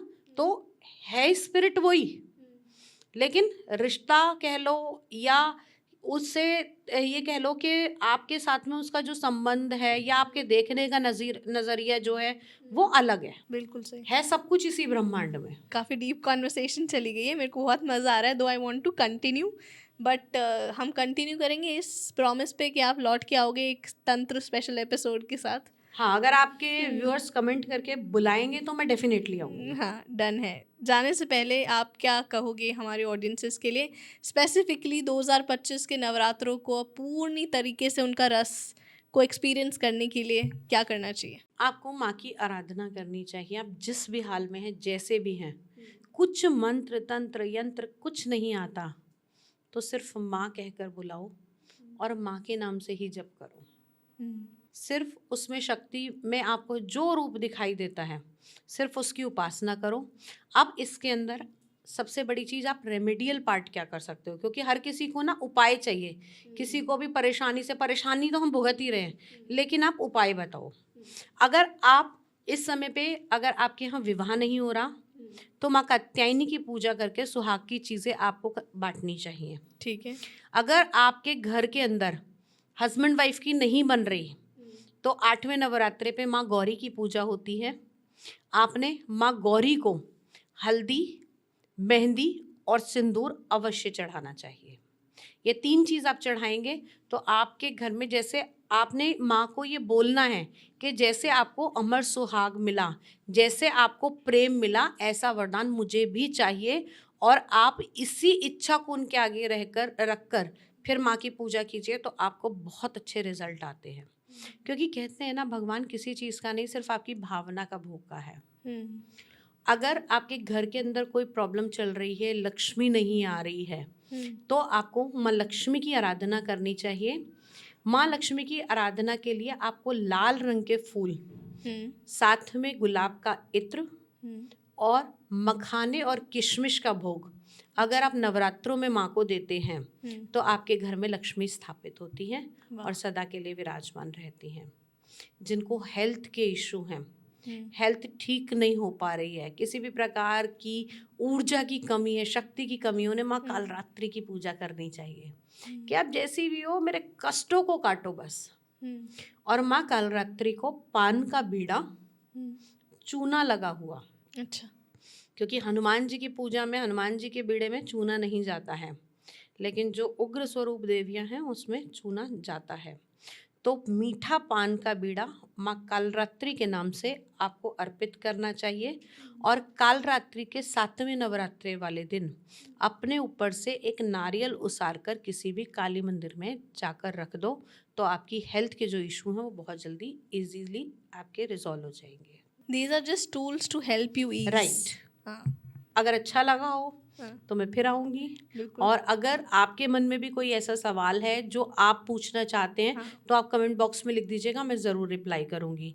या आपको कोई तंत्र की प्रॉब्लम है या तंत्र सीखना चाहते हैं तो आप मुझसे कनेक्ट कर सकते हैं। It was a beautiful conversation with you Thank you. Vasudha ma'am, and आपके समय के लिए बहुत बहुत शुक्रिया। Thank आपको you. नवरात्रि की बहुत बहुत शुभकामनाएं। आपको नवरात्रि बहुत बहुत मुबारक हो। दोस्तों, अगर आप ये एपिसोड यहाँ तक देख चुके हैं तो पहली बात तो बहुत बहुत शुक्रिया, और दूसरी बात मुझे ये बतानी है कि ये एपिसोड शूट करने में हमें इतनी ज़्यादा दिक्कतें आई। पता है आपको, ये एक तंत्र रिलेटेड एपिसोड होना था जो कि नवरात्रि स्पेशल एपिसोड में बदल गया, मगर जब माँ कालरात्रि की बात हुई ना तो अचानक से सारी लाइट चली गई और बहुत सारी दिक्कतें आई हमें इस एपिसोड को शूट करने में, बट फिर भी बहुत ही मेहनत के साथ हम इस एपिसोड को रिलीज़ कर रहे हैं।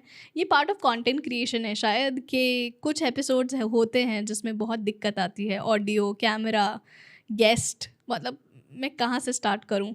गेस्ट लेट हुए, लाइट ख़राब हो गई, कैमरा ख़राब हो गया, ऑडियो ख़राब हो गई, सब कुछ बहुत बहुत बहुत सारी दिक्कतें आई। एंड मैं जस्ट कैजुअली आज आपके साथ शेयर कर रही हूँ behind the scenes, that what happens behind what you see on camera. It takes a lot of efforts and courage of our team. So kudos to the guest, उन्होंने हिम्मत नहीं हारी और हमारे साथ शूट कंप्लीट किया। kudos to my entire team जिन्होंने भी हिम्मत नहीं हारी and they made it possible कि आज हम ये एपिसोड को आपके साथ, आपके समक्ष रिलीज़ कर पा रहे हैं। So this was the whole story behind it. I really hope you like the entire episode. If you did, और अगर आप चाहते हैं कि हम एस्ट्रोलॉजर वसुधा जी के साथ और भी एपिसोड्स रिलीज़ करें तो do let me know in the comment section below please. मैं आपके कमेंट्स का इंतज़ार करूँगी और रिप्लाई भी ज़रूर करूँगी। And thank you so very much for supporting Hocus Pocus with Anshul. Please subscribe to our channel because why not? It's free. And I will see you again on every Thursday, 8:30 p.m. जिसकी एक चिंगाड़ से ही ब्रह्मांड काँप जाए वो है कालरात्रि। अगर वो कुछ नहीं भी करेगी ना, अगर वो खाली आके खड़ी भी हो गई तब भी सारा काम अपने आप ही हो जाएगा। तो माँ कालरात्रि की पूजा की जा सकती है। माँ कालरात्रि को अलग अलग भोग चढ़ाए जाते हैं। रात्रि में इनकी पूजा का विशेष विधान है। जो लोग सिद्धियाँ प्राप्त करना Wait. Cut.